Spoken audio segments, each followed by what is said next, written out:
सर्वांना श्री स्वामी समर्थ. तर आज अक्षय तृतीया होती म्हटल्यानंतर सकाळी सकाळी लवकर उठून थोडं हळदीचं लेपन केलं. हळदीचं लेपन झालं, लगेच सुंदर सुंदर अशा रांगोळ्या उंबरट्यावर काढल्या. आणि अक्षय तृतीया म्हटलं म्हणजे खूप मोठा हा शुभ दिवस असतो आपल्यासाठी सुद्धा. बघा, अक्षय तृतीया हा दिवस 4 मुहूर्तांपैकी एक मुहूर्त आहे. या दिवशी कोणतेही नवीन काम सुरू करण्यासाठी आपल्याला दिवसभरात कोणताही मुहूर्त बघण्याची गरज पडत नाही. हा दिवस पितरांचा सण आहे, म्हणून या दिवशी दुपारी 12 वाजेनंतर पितरांना अन्नदानाचा नैवेद्य दाखवावा लागतो. घरातील सर्वांनी दक्षिणेकडे तोंड करून हात जोडून पितृस्तुती म्हणावी. या दिवशी केळीचे पूजन करताना खाली गहू ठेवावे. या दिवशी पितरांना उदक कुंभदान करत असतात. पात्रावरील तांदूळ ठेवून त्यावर पाण्याने भरलेला मुक्तिका घट मात्र ठेवावा. त्यात गंध, फुले, तीळ, सुपारी, विड्याची पाने, दक्षिणा, पाणी घालावे. घटात सूत्राचे वेष्टन करावे. घटाची पंचोपचार पूजा करून तो ब्राह्मणास मात्र दान द्यावा. या दिवशी केलेले दान, हवन, तर्पण, पूजा, जप इत्यादी पुण्यकर्म हे अक्षय टिकतं. म्हणून अक्षय तृतीया हा शुभ तिथीप्रमाणे पितृतिथी देखील आहे. पितरांचे ऋण फेडण्याचा हा दिवस आहे. या दिवशी गंगा स्नान, यज्ञहोम, यवदान, यवभक्षण करावे.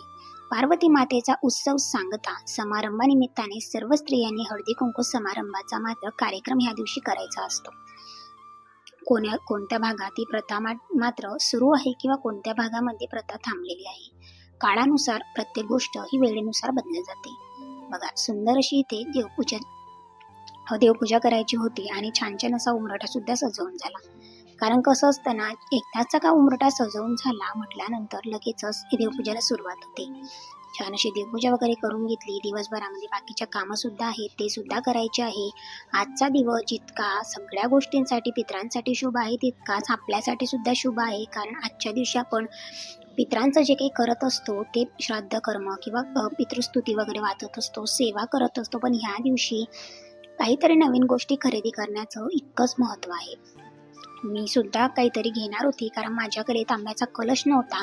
म्हणजे कलश होता, पण मी ऑलरेडी एक तुम्ही बघताय का कुलदेवीचा कलश आहे तो देवघरात मांडलेला होता. आणि आता माझ्याकडे खूप मोठी कळशी होती. म्हटल्यानंतर देवपूजेसाठी मला एक छोटासा कलश सुद्धा घ्यायचा होता. आणि आज केलेली खरेदी हे अक्षय काळ टिकत असते, याला कधीही क्षय नसतं. म्हटल्यानंतर मी सुद्धा आज एक छान असा कलश खरेदी करणार होती. छान अशी इथे देवपूजा झाली. म्हटलं जोपर्यंत चहा होतोय तोपर्यंत छोट्या कुकरमध्ये 2-3 आलू लावले, कारण आलूची भाजी बनवायची होती. लगेचच त्यामध्ये एक शॉर्टकट म्हणून अशा पद्धतीने वरण भात लावते, जेणेकरून दोघीकडचं काम वाचतो. आम्हाला थोडाच भात लागतो आणि थोडंच वरण लागतं. म्हटल्यानंतर थोडीशी डाळ होती, त्याच्यामध्ये थोडीशी डाळ घेतली तुरीची, त्याच्यामध्ये एक छोटासा टोमॅटो चिरून टाकला, थोडंसं तूप टाकलं आणि हळद टाकली. साईडला 1 वाटी तांदूळ घेतले, त्याच्यामध्ये थोडंसं तूप टाकलं, मीठ टाकलं, जेणेकरून डाळ आणि वरण हे दोघंही 2 शिट्ट्यांमध्ये अगदी छान मॅश होतात. अगदी सुंदर असे शिजून जातात. आपल्याला पुन्हा काही करायची गरज पडत नाही. खाली थोडंसं पाणी घेतलं कुकरमध्ये, त्याच्यावरच भांडी लावून घेतली. 2 ते 3 शिट्ट्या झाल्या आणि लगेचच गॅस बंद करून द्यायचा. अगदी छान वरण मॅश होतं आणि भात सुद्धा छान अगदी मोकळा मोकळा राईस तयार होतो. कारण हे तांदूळ जे आहेत ना, हे राजभोग असल्यामुळे अगदी मोकळा तांदूळ जो आहे त्याचा तयार होत असतो. लगेचच हे दोघंही काम होत आहे तोपर्यंत साईड बाय साईड आमचा चहा करून घेतला आणि बाहेर जायचं होतं.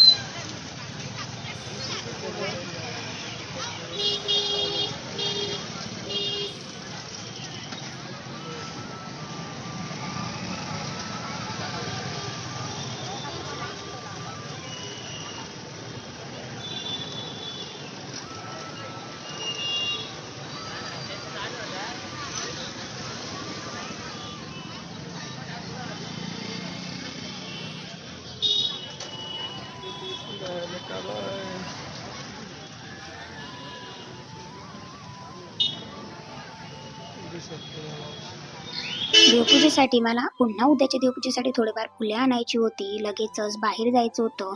तोपर्यंत म्हटलं चला चहा वगैरे घेतला, कुकर झाला आणि बाहेर गेलो. तुम्ही बघितलं का आता आज मार्केटला बऱ्यापैकी म्हणजे जबरदस्त गर्दी आहे. पण रात्रीच आंबे आणणार होते, पण म्हटलं रात्री जे काही पाशी वगैरे किंवा दिवसभराचे उन्हात तापलेले आंबे आहेत ते आणण्यापेक्षा सकाळी सकाळी अगदी छान आणि फ्रेश असे टवटवीत आंबे घेऊन या. आज आमच्याकडे होणार होता ह्या वर्षाचा पहिला आमरस. आहोंना आमरस प्रचंड आवडतो. ज्या दिवसापासून आंबे मार्केटला आले आहे त्या दिवसापासून आमच्याकडे आंबे आणण्याचा आहोंना मोह आहे तो आवरत नाही. पण आमच्याकडे खानदेशी भागामध्ये आजच्याच दिवशी आंब्यांना खूप जास्त महत्त्व असतं. कारण आज आपण जे काही पितरांसाठी करत असतो नैवेद्य किंवा महाराजांना सुद्धा नैवेद्य दाखवत असतो, तर पहिला जो काही आमरस आहे तो पितरांना देत असतो. म्हटल्यानंतर अक्षय तृतीयेचं तितकंच महत्त्व असते. आमच्याकडे खानदेशी भागामध्ये अख्खाजीला खूप जास्त महत्त्व दिलेलं आहे. महिला माहेरी जातात किंवा आमरस खातात आणि आंब्याचा रस मात्र आजपासून केला जातो. जे काही आपण उन्हाळी वाळवण करत असतो ते सुद्धा आज तळलं जातं आणि त्यापासूनच या दिवसाची मात्र सुरुवात होत असते. आजपासून सगळीकडे आता आमच्या भागामध्ये मात्र आजपासून दररोज का होईना आपण आमरस नक्कीच खाल्ला जातो.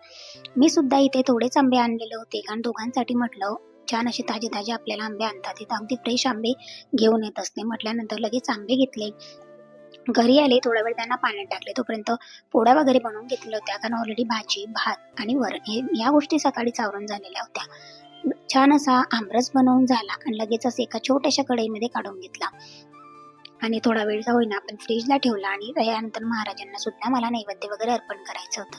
महाराजांसाठी एका वाटीमध्ये आमरस काढला, पुन्हा बाकीचा आमरस फ्रीजला ठेवला. लगेचच आता याच्यामध्ये भात, वरण, भात, भाजी, पोळी आणि आमरस. पहिला आमरस महाराजांना. कारण आमच्याकडे मी बाहेर राहते आणि आई वगैरे घरी असता म्हटल्यानंतर आई जे काही आहे ते पितरांचं करत असतात. म्हटल्यानंतर ते घागर वगैरे भरतात बाबांची वगैरे, तर त्यांना आमरसचा वगैरे नैवेद्य आम्ही घरी दाखवणारच होतो. म्हटल्यानंतर मी सुद्धा इथे छानसा महाराजांना पहिला या सीझनचा पहिला आमरस महाराजांना दिला. नंतर आहोंना सुद्धा आमरस दिला आणि आहोंना तर प्रचंड आवडतो आमरस. म्हटल्यानंतर छानच झाला होता आमरस. लगेचच त्याच्यावर सुद्धा थोडंसं वरण भात, थोडंसं तूप ॲड केलं आणि आता इथे नैवेद्य वगैरे माझं अर्पण करणं सुरू होतं. नैवेद्य वगैरे अर्पण करून झाला आणि सकाळीच जेव्हा आम्ही बाहेर गेलो, तुम्हाला सांगितलं का आंबे घ्यायला गेलो, तेव्हाच मी कलश वगैरे सुद्धा घेऊन आले होते. म्हटल्यानंतर त्या कलशाचं पूजन सुद्धा मला करायचं होतं. आजच्या दिवशी कोण छोटी मोठी का होईना आपण खरेदी करावी आणि त्या गोष्टीचं पूजन करावं हे खूप जास्त महत्त्वाचं असतं. हा दिवस पितृस्तुतीसाठी, पितरांसाठी, आपल्या नवीन खरेदीसाठी पण तेवढाच सेवेसाठी सुद्धा अत्यंत महत्त्वाचा आहे. म्हटल्यानंतर आजचा दिवस कसा जाणार आहे ते बघत राहा. लगेचच तुम्ही बघताय का आता माझ्या समोर जे आहे ते कूलर आहे. नैवेद्य वगैरे अर्पण केला, फ्रीजला थोडा वेळ का होईना आपण आमरस ठेवला आणि तोपर्यंत सकाळी आम्ही येतानाच एक छोटंसं कूलर बघून आलेलो होतो. पुन्हा घरी आलो. माझ्या आत्याच्या मुलाचा शॉप आहे, तो इलेक्ट्रिशियन आहे. सो त्याला विचारलं कूलर कसं आहे, काय आहे. त्याने सांगितलं का कूलर छान आहे आणि आमच्याकडे ह्यावर्षी बघितलं तर नाशिक, पुणा, मुंबई इतकं कधी ऊन तापलं नव्हतं तेवढा उन्हाचा उकाळा ह्यावर्षी होतोय. म्हटल्यानंतर आजच्या दिवसापेक्षा कोणताच दिवस महत्त्वाचा नाही किंवा शुभ नाही. म्हटल्यानंतर मी आजच हे कूलर मार्केटमधून घेऊन आले. आजच्या दिवशी कूलर घेऊन आले कारण आजचा दिवस खूप जास्त महत्त्वाचा आहे. आज केलेली खरेदी ही चिरंतन काळ टिकत असते आणि आजचा दिवस खूप जास्त शुभ असतो खरेदीसाठी सुद्धा. छान असं कूलरची थंडगार हवा खात दोघांचं प्लेट्स वगैरे रेडी केल्या आणि छान असं जेवण करून घेतलं. कारण म्हटलं चला कूलरचा शुभारंभ मात्र आहोंनी केला होता. म्हणूनच मी हॉलमध्ये पूजा न करता किचनमध्येच पूजा केली आणि त्याला छान असं बेडरूममध्ये लावून घेतलं. कारण आल्या आल्याच आहोंना इतका आनंद का आहोंनीच ते भरलेलं होतं. बऱ्यापैकी पाणी त्याच्यामध्ये बसतं, छान हवा फेकताय आणि आम्हा दोघांसाठी तर अगदी बेटर आहे कारण ते अगदी छान आणि छोटंसं आहे. कूलरचं काम झालं, कूलरची हवा खाल्ली, थोडासा आराम केला आणि संध्याकाळी महत्त्वाचं काम करायला घेतलं ते म्हणजे आज मला तूप बनवायचं होतं. कारण सकाळीच इतका सारा स्वयंपाक तयार झालेला होता का संध्याकाळी अजिबात काही स्वयंपाक वगैरे करायचा नव्हता. म्हटल्यानंतर इथे आता मी स्वयंपाक करायला घेतलेला होता. म्हणजे स्वयंपाक संध्याकाळी करायचा नव्हता म्हटल्यानंतर इथे आता तूप बनवायला घेतलं आणि तुम्ही बघताय का अगदी छान असं तूप तयार होतं. विरजण वगैरे काहीही टाकलं नव्हतं तरीसुद्धा थोडी थोडी साय घेतली, त्याच्यामध्ये खूप सारं थंडगार पाणी घ्यायचं आणि थोडा वेळ फिरवायचं. अचानक असा छान असा गोळा तयार होतो आणि त्या गोळ्यालाच आता पुन्हा 2 ते 3 पाण्याने छान वॉश करून घ्यायचं जेणेकरून त्यातला जो कुबट वास आहे तो निघून जातो आणि अगदी सुंदर असं तूप तयार होतं.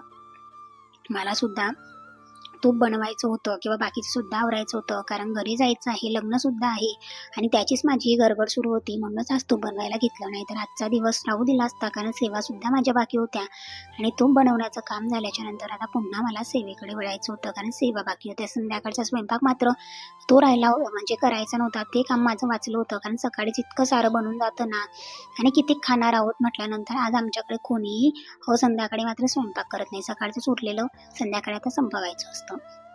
इतका मोठा गोळा झालेला होता आणि थोडंसं वेळ लागतो किंवा कष्ट लागतात, पण छान असं घरगुती तूप आपल्याला मिळतं, जे की भेसळयुक्त नसतं आणि दूधसुद्धा आमच्याकडे छान असतं, गाईच्या कुट्यातलं असतं म्हटल्यानंतर तूपसुद्धा छान आणि व्यवस्थित असं मिळत असतं दूध आणि तूपसुद्धा अगदी छान बनलेलं होतं. लगेचच हे मी नवीनच चाळणी घेतलेली आहे, जी की स्पेशल मी तुपासाठी वापरते, चहा वगैरेसाठी वेगळी आहे. म्हटल्यानंतर याच्यामध्ये तूप टाकून घेतलं, गाळून घेतलं आणि आता लगेचच मला सुद्धा जोपर्यंत तूप आता थंड होत आहे, तोपर्यंत आता सेवेला बसायचं आहे. कारण सेवेची सुद्धा आता वेळ झालेली होती. संध्याकाळी थोडंसं फ्री झाली, देवपूजा वगैरे केली आणि म्हटलं चला आता सेवा करूया. ऑलरेडी ह्या सेवेवर मी एक छान असा यूट्यूबला फुल ब्लॉग अपलोड केलेला आहे. तरीसुद्धा तुम्हाला सांगते थोडक्यात का ही सेवा करणे आजच्या दिवशी खूप जास्त महत्त्वाची होती. कारण माता लक्ष्मीला अत्यंत प्रिय असणाऱ्या गोष्टी त्या म्हणजे कवड्या, गोमती चक्र, मग लवंग असू दे किंवा पैसे असू दे, मग पैशामध्ये नाणे वगैरे असू दे किंवा लाल गुंजा, हळद कुंड अशा खूप साऱ्या गोष्टी आहेत ज्या माता लक्ष्मीला अत्यंत प्रिय आहे. त्यातलीच ही गोष्ट ती म्हणजे कवडी, जी माता लक्ष्मीला खूप सारी प्रिय आहे. आम्ही जेव्हा स्त्रीयंत्र घेतलेलं होतं केंद्रातून, तेव्हा मला ह्या कवड्या मात्र दिंडोरी प्रणीत सेवा मार्ग आपल्या गुरुपीठवरून मिळालेल्या होत्या. त्यासाठी मी मार्केटमधून न आणता केंद्रातल्याच कवड्या आहेत त्यांनाच मी सिद्ध करत असते आणि याची आता छान हळद कुंकू टाकून पंचोपचार धूपदीप लावून पूजा करून घेतलेली होती. शुद्ध गाईच्या तुपाचा दिवा लावायचा आणि इथे सेवा करायला सुरुवात केली. सर्वप्रथम उजव्या हातामध्ये कवड्या घेतलेल्या होत्या. उलट्या साईडने कवड्या ठेवून ही सेवा करायची होती. कवड्यांवर 16 वेळा श्रीसूक्तम, 16 वेळा व्यंकटेश स्तोत्रम, 1 माळ लक्ष्मी गायत्री मंत्र, 1 माळ विष्णू गायत्री मंत्र, 1 माळ कुबेर मंत्र, 1 माळ श्री स्वामी समर्थ मंत्र आणि 1 माळ गायत्री मंत्र. ह्या पद्धतीने सेवा करायच्या होत्या. ही सेवा खूप खूप जास्त महत्त्वाची होती. यानंतर 11 वेळा महालक्ष्मी अष्टकम सुद्धा तुम्ही म्हणू शकता. विष्णू सहस्रनामावली किंवा व्यंकटेश स्तोत्रम ह्या सगळ्या गोष्टी, कारण माता लक्ष्मी आणि भगवान विष्णूंची सेवा ज्या ज्या घरामध्ये एकत्र केली जाते तिथे माता लक्ष्मी अखंड वास करत असते. बघा, माता लक्ष्मी खूप चंचल स्वरूपाची आहे. म्हटल्यानंतर माता लक्ष्मी सोबतच आपल्याला भगवान विष्णूंची सेवा करणं ही खूप जास्त महत्त्वाची आहे. त्याबरोबरच कुंकुमार्जन आलं, आई भगवतीची सेवा आली, या दिवशी केलेल्या सेवा, मग स्वामींचं नामस्मरण आलं, स्वामी चरित्र सारामृत आलं, आई भगवतीचा दुर्गा सप्तशतीचे पाठ आले. या दिवशी केली जाणारी सेवा ही पूर्ण म्हणजे वर्षभर आपल्यासोबत राहत असते. म्हटल्यानंतर या दिवशी जास्तीत जास्त सेवा आपण करत असतो. त्याचबरोबर तुम्ही बघताय का आता स्वामींची माळ किंवा बाकीच्या ज्या माळी तुम्हाला सांगितल्या त्या सुद्धा करून घेतल्या.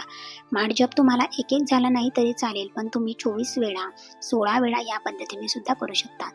तर ह्या पद्धतीने आजचा हा दिवस खाऊन पिऊन छान अशी खरेदी करून अगदी मनात सुद्धा नव्हतं की आज आम्ही कूलर घेणार आहोत. पण असं असतं, महाराजांचं नियोजन आपल्या नियोजनापेक्षा मात्र खूप जास्त काही वेगळं असतं. कारण खूप जास्त गरम होतं, तो उकाडा वाढलेला होता. म्हटल्यानंतर आमच्या घरातही विचार न करता सुद्धा कूलर आलं.